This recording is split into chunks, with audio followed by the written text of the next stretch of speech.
Ẹ jẹ́ ká mọ̀ yín. Orúkọ mi ni Karen Baba, ṣùgbọ́n orúkọ mi Yorùbá tí mo ti jẹ́ tipẹ́tipẹ́ ni Àjíkẹ́ Ọ̀kín. Mo sì tún ní oríkì, ọ̀pọ̀lọpọ̀ oríkì tí wọ́n fún mi nígbà tí mo fi wà ní Nàìjíríà níjọ́ ọ̀hún.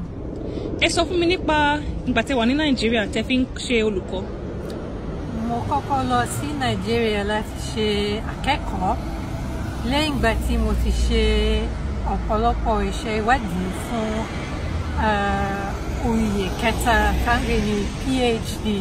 Nígbà tí mo ti ṣe yẹn ni mo di olùkọ́ ní fásitì Ilé-Ifẹ̀. Fásitì ní ilé-ìwé gíga jù náà, yunifásitì. So mo ṣe ìdánilẹ́kọ̀ọ́ ńbẹ̀ fún bí ọdún 7 sí 8. Ẹ̀ka ẹ̀kọ́ tí mo wà nígbà yẹn ni literature àti èdè Yorùbá. A sì ṣe gbogbo ìdánilẹ́kọ̀ọ́ wa lédè Yorùbá.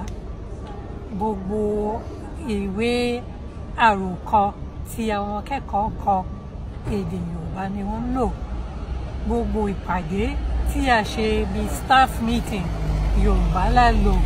So ó jẹ́ àǹfààní pàtàkì fẹ́mi láti máa kọ́ Yorùbá sí i.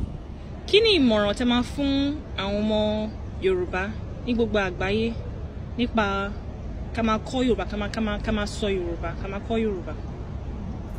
Nǹkan àkọ́kọ́ tí n bá wí ni pé kí ẹ má jẹ́ kí èdè yín parun. Ẹ má jẹ́ kó lọlẹ̀.